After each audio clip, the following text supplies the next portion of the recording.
you kind of need to be in a constant state of reinvention. In the end, I think that's what prevents burnout. Hello and welcome to the video with Sam Hurd.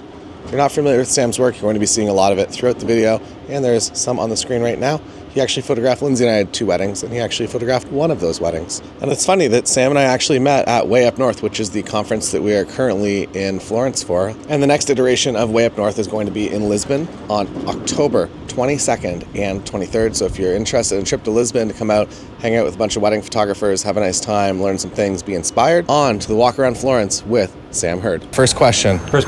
What camera and current lenses are you using, or what are your favorite lenses of all of the lenses that you use? My favorite one is this, the Nikon ZF. I've got the TechArt adapter. I've got a couple of them. The one that's currently utilized probably the most is the Z mount to EF mount adapter, so I can pop on any of my old Canon lenses. I remember back in the DSLR days being so jealous of Canon shooters because the lenses had such a distinct quality to them, and I was a Nikon shooter, but now it's possible. So right now I'm using the tilt shift just because it's fun for travel stuff, but usually it's the 50 1.2 or the 50 1.0 paired with the 24 1.4, both the like old school EF mounts. And what unique characteristics do you enjoy from Canon glass over other glass? Yeah, it's not as sharp, which I actually see as a good thing because I don't tend to overcrop my photos much. It's not like it's soft in a distracting way. It's just like a flattering softness. Obviously, if you're shooting printing super high resolution or cropping in a bunch, that's going to be an issue. But I just love the overall feel. The bokeh, of course, of both the 24, but especially the 50. And then the flare on either of them is just amazing. Canon, I guess they never got quite as good with the lens coatings as a lot of other companies, which, you know, some people think is a bad thing, but this is hilarious, by the way. But I love it because the flare becomes totally beautiful in the right sunlight, especially on the 51.2. So, yeah, that's kind of my short answer. It's just got to look. Outside of just cameras and lenses, what are other objects, items, pieces of equipment that you bring to weddings? My sling bag, which I feel naked right now because I don't have on right now. Let's see. Let me check her. Okay, 2 more blocks up to the right. My sling bag is critical. You know, I've tried every strap system, bag system that's out there, and the sling, it's the DSLR by Incase, like shoulder sling, and they stopped making it. I think the last time we talked about it on your YouTube channel, it like totally sold out, and then they stopped making them. And I bought like maybe 7 or 8 when I realized the inventory was getting really low, because I have not come across another bag where it just hits all the, it's got like a nice soft beefy strap, but if it's totally empty, it'll lay very, very flat, and I can pack it into my roller bag for like carry-on luggage. And then I basically wear that all day along with one camera body, and then just throw in a couple lenses, the ones I already talked about, a couple prisms or prism-like effects, a little hotspot to use Insight. You can also use Insight with just hotspotting your phone, but the battery life on the phone can be an issue if you use it all day, which I do. That's basically it. Extra pair of shoes to change, for sure. AirPod Pros, yep. These guys, I've got them in my pocket. Here. Yeah. I posted about this on Reels, and people were like, why do you have them painted matte black? And it's just to lower the profile of the fact that you're wearing them. The white, I think, is just very, very obvious, and it's fine if you don't care about that, but I like it to be a little less obvious that I have something in my ears while I'm actively working. Put this in the appropriate context that this is once we're at the reception, not just like all day. Not just all day. It's funny because I talked about this almost 10 years ago when my very first pair of Bluetooth headphones came out. They were called the Imagen. They were the first ones, and it was like a Kickstarter campaign, and they were awesome. And I remember talking about it, and then the next day, another photographer who was just getting started rolled up to a wedding wearing all day long full over-ear headphones, just the entire time he was shooting. Yeah. Not recommended. Yeah, don't do that. When it comes to creativity, I feel like there's a certain creative to your work. Is that something that drives you to create work? And what's kind of your thoughts about creativity and its importance in wedding photography? Creativity is just an expression of you solving a problem and how you did it. And photography is a very easy way to have access to that kind of scenario all the time. And Is that what keeps you fresh? look at or- that car. That's awesome. That's very nice. I love that. It could go either way, left, like forwards, backwards. Looks the same. Yeah. It's a palindrome. So does creativity keep you fresh, or do you suffer from burnout? I don't really. I think burnout is essentially what happens when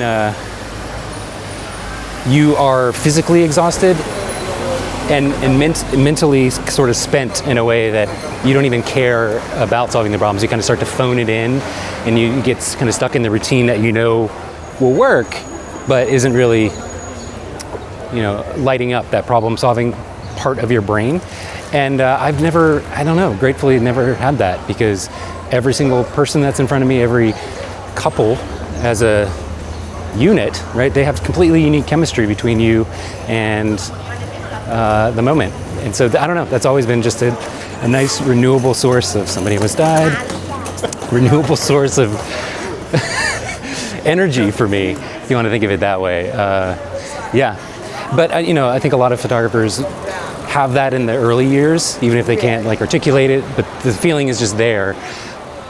But again, they get stuck in this I know what works type of routine. And so the creativity and the problem solving just becomes easier to ignore it. It's almost like exercise, right? You just have to it's more work. You don't have to do it past a certain point, but you just have to push yourself to do it anyway. And in the end, I think that's what prevents burnout, is just sort of exercising that muscle, even when you don't want to, especially when you don't want to. Yeah, I will say one of the things that I see, so I see a lot of educators, and a lot of educators at some point kind of just chill out, and they're like, I'm good with this income stream, I'm good with a little bit of weddings. You are actively shooting, on this trip you have 75 shoots lined up in the next 24 hours? Yeah. Well, one of the things that I've started to appreciate, especially post, I think we're going this way. One of the things I've started to appreciate post-COVID, well, not only access to travel, never being taken for granted ever again.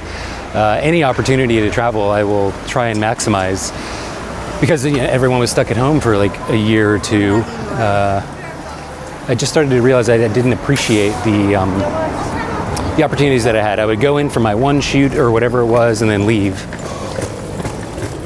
Nowadays, especially if I'm traveling somewhere that requires a plane, I'm trying to book more shoots on top of what I'm actually even there for. That keeps it fun, and it makes me feel like I'm appreciating and maximizing my time in any given place. But it's also so easy if you're an educator to, so many noises, quantify and write down your process, sell it as a thing, and then kind of sit back and just earn that money. But what do you do when that runs out, right? You kind of need to be in a constant state of reinvention. And to do that, you have to be actively shooting. It's going to happen in slower increments and not be as easy or obvious as, your first workshop you ever put together or something, but it's still totally necessary. And I think anybody who is actively thinking about investing in their education through me or through any educator wants somebody who is out there actively shooting. I don't know. I would have zero. I just booked a workshop for myself to attend. A wonderful street photographer in London. He's doing a workshop in Venice. $450, 12 people. It's a wonderful price. It's a genre that I've never really shot myself, and but I've admired his work forever, and I'm excited just to see, even if I don't get anything out of it, I'm excited to see someone else in there process. Any words of advice or encouragement to somebody that's just getting into wedding photography this current year and looking at how to grow their portfolio and how to make this a full-time job and have some fun? Yeah, sort of like what I was talking about earlier. There's a lot of people have this ethos that there's power in saying no to things, trying to niche down to your specific passion or what you like to shoot. And there's some truth to that, but because weddings are essentially every genre of photography all crammed into one day, especially in your first 1 to 3 years, you should be saying yes to everything, even if it's not even if it's not a consistent budget range, right? One shoot might pay you $150 for an hour, another shoot might pay you $1,000, but say yes to both until you've got a very sure sense of yourself stylistically. And also, that enables you a lot of time and experimentation in your workflow of onboarding a client, taking care of something as simple as payments. In the early years, a lot of people will just, Venmo me, PayPal me. all of those different sort of, it's like throwing spaghetti at a wall and seeing what sticks for payment workflow and keeping up with invoicing. I can't tell you how many people, it takes them 3 months to send an invoice for a shoot because they're just not consistent and keeping up with things and just on the workflow side. So anyway, your first few years, the more you say yes to shoots, the more you're able to kind of hone that part of the process. And that just makes you all the more professional once you're really in the big leagues, you know, being able to charge consistently a ton of money. And that also lifts off a ton of mental friction for you, where you don't have the little, you know, subroutine running in the back of your head of like, did I invoice for that thing? I can't remember. Now I have to check my email and look at the thread to see all that mess. You want to just get that figured out as early in your career as possible. So yeah, something like that. Amazing. Where can people go to find out more about you? I'm on Instagram, which is I am the Sam. My website, Sam Hurd Photography. Just Google me, you'll find me. And I have a Patreon, patreon.com/Sam Hurd. So yeah, thanks.